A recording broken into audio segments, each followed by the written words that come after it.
Good morning. All right. So today I want to tell you a story, a personal story about myself.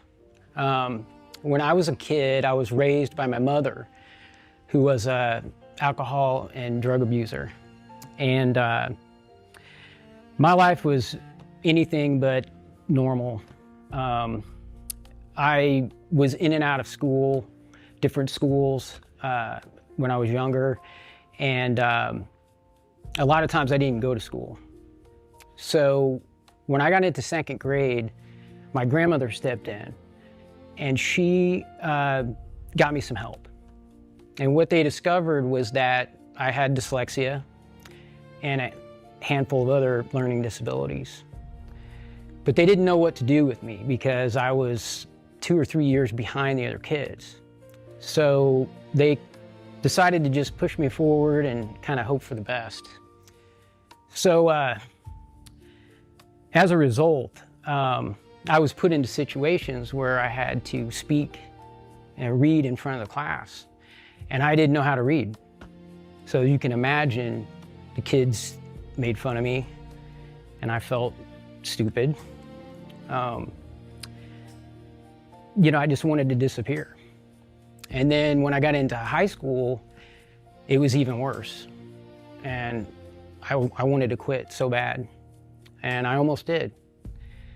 And my only saving grace was my grandmother taking me to church. And we'd listen to Pastor Joe.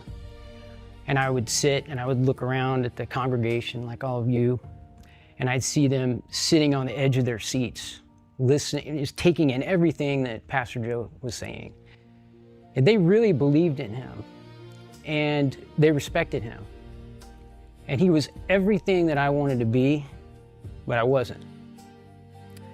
So when my grandmother asked me one day what I wanted to be when I grew up, I said, I want to be like Pastor Joe. Somebody that people respect. But I'm afraid. I'm scared. I don't think I'm smart enough.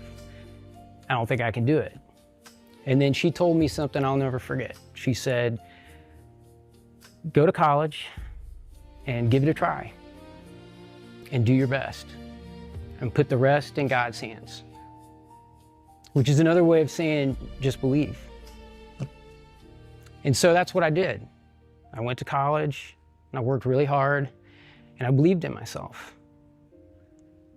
And here I am today, standing in front of all of you, proof that if you believe in yourself and you work hard, you can accomplish anything. Thank you.